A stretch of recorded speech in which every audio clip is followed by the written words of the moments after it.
ગુર્જરપતિ મૂળરાજદેવ ભાગ 2 લેખક ધૂમકેતુ પ્રકરણ 6 રાણી માધવીએ શું સાંભળ્યું? મૂળરાજદેવની વાત પૂરી થતાં એક ઘડીભર તો રાણી માધવી અવાક બની ગઈ. એવી એ વાત હતી. જુગ જુગ નામના રહી જાય એવું પગલું ભરવાનો મહારાજે જાણે નિશ્ચય કર્યો હોય તેવું લાગતું હતું. મહારાજના ચહેરામાં એ દ્રઢતા હતી, આંખમાં એ વીરત્વ હતું, વાણીમાં એવો ધનુષ્ટંકાર હતો. રાણી માધવીએ મહારાજને એકલે હાથે લાખા ફૂલાણીને પડકારતા જોયા હતા. ગ્રહરિપુને એકને જ ભર સૈન્યમાં એમણે જુદો પાડીને જે અદ્ભુત બહાદુરીથી પડકાર્યો હતો અને પોતાના ગજ ઉપરથી એના ગજ ઉપર એક મહાન કૂદકો લઈને એમણે એને માત કર્યો હતો. એ વીરત્વ આજ પણ દંતકથા સમૂહ સૌને યાદ હતું. એમણે એ કૂદકો લેતા એમને જોયા હતા. તેઓ હજી પણ એ વાત આવતા મોંમાં આંગળા નાખી જતા હતા.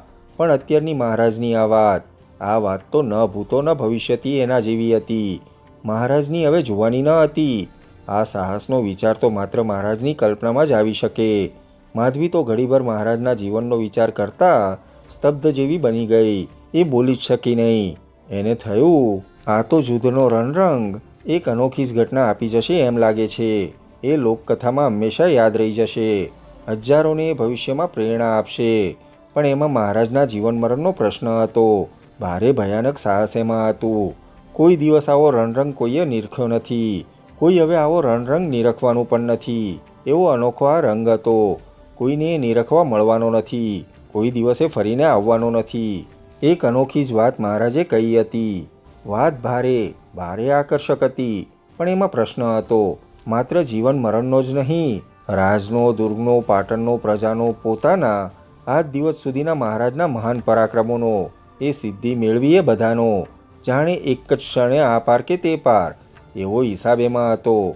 કાં વિજય મળે છે, કાં સર્વનાશ પામે છે, ત્રીજી કોઈ વાત આમાં ન હતી. મહારાજે જે વાત કરી એ કેવળ રણરંગી પુરુષો જ કરી શકે તેવી છે. પણ મહારાજ, માધવ મંત્રીએ જે કહ્યું હતું તે જ આમાં ફરીને આવીને ઊભું રહેશે.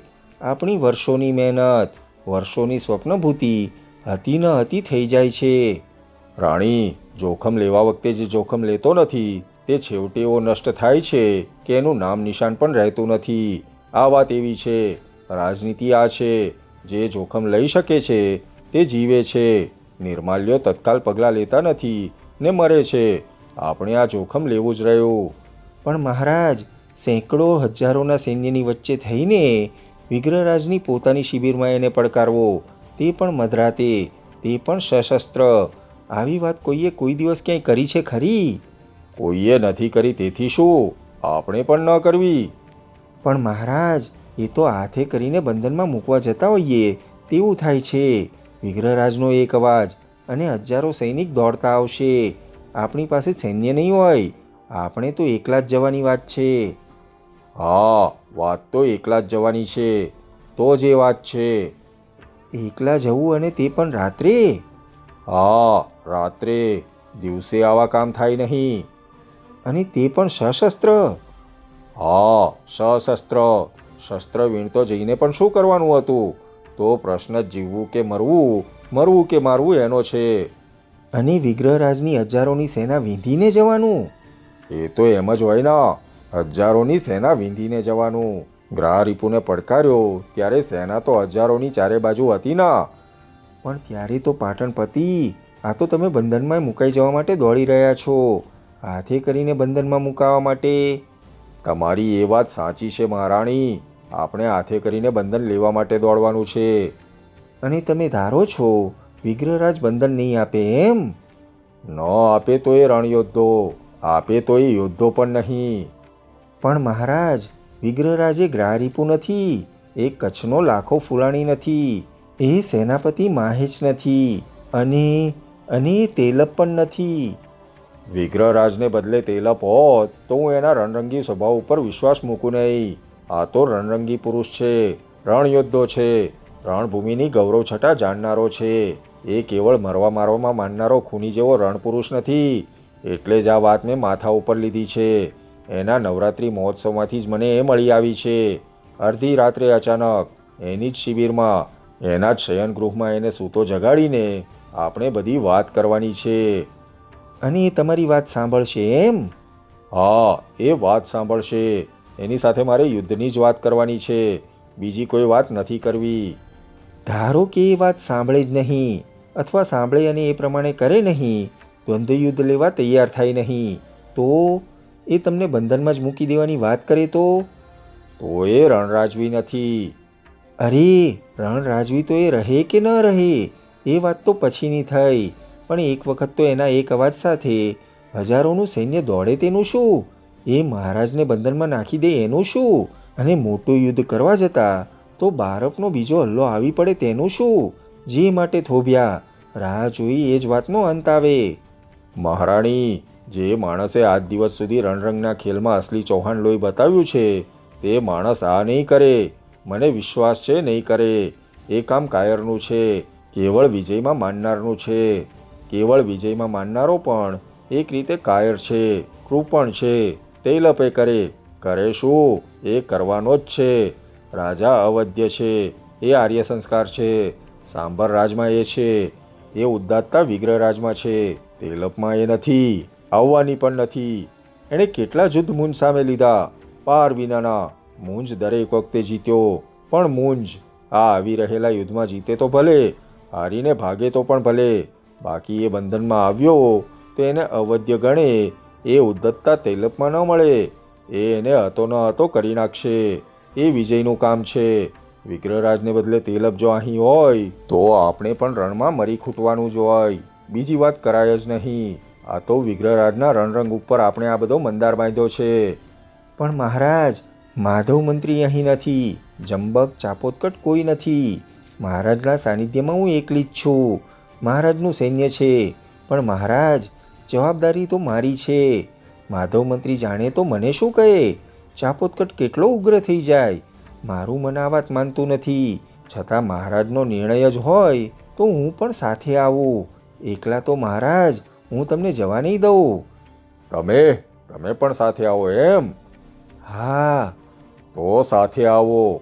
ભલે, એક કરતાં બે ભલા.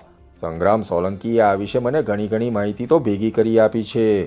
એક તો એ કે વિગ્રહરાજની શિબિર મુખ્ય સૈન્યથી દૂર છે, ઠીક દૂર છે. એની શિબિર પાછળ એક વડ છે.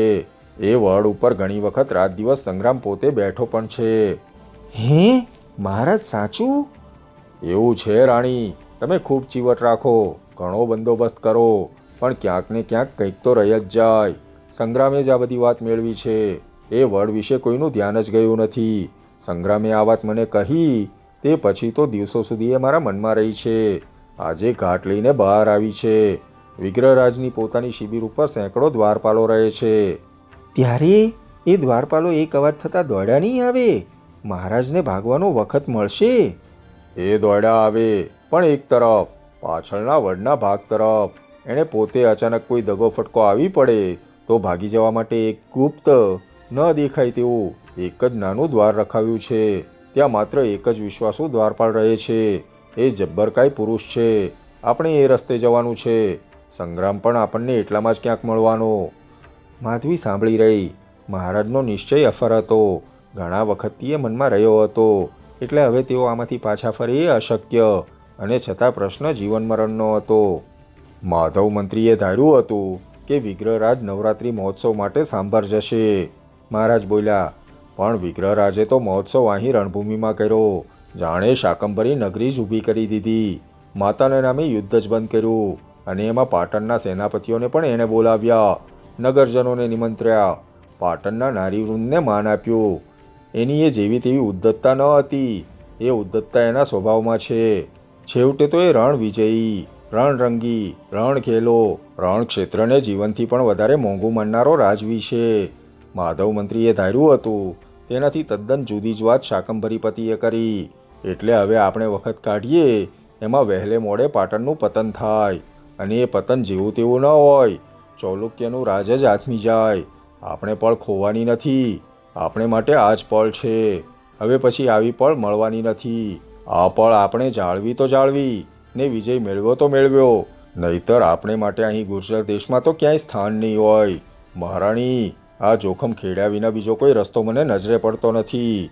લાટપતિ બારબ બેઠો જ રહેશે. વિગ્રહરાજ પણ બેઠો જ રહેશે. તમે શું કરશો? યુદ્ધ. તો તમારા ઉપર બે અલ્લાહ એક સામટા આવશે, વચ્ચે તમારો લોટ થઈ જશે, પરિણામ એક જ હશે, સર્વનાશ. તો ઘેરો ટકાવીએ ક્યાં સુધી? અન્નજળ ખૂટે ત્યારે નિરાશ બનીને લડવા નીકળો ત્યાં સુધી. પંચાસરમાં શું બન્યું હતું એ અહીં બનશે, એ પણ સર્વનાશ હશે. રાણી વિચાર કરી રહી. એણે જોયું બીજો કોઈ જ ઉપાય ન હતો. તેણે ધીમા દ્રઢ આત્મવિશ્વાસ ભરપૂર અવાજે કહ્યું, મહારાજ, હું સાથે આવવાની છું. મહારાજ આજ્ઞા આપે ત્યારે હું તૈયાર છું. આપણે આજે જ અંધારું થયે નીકળવાનું છે.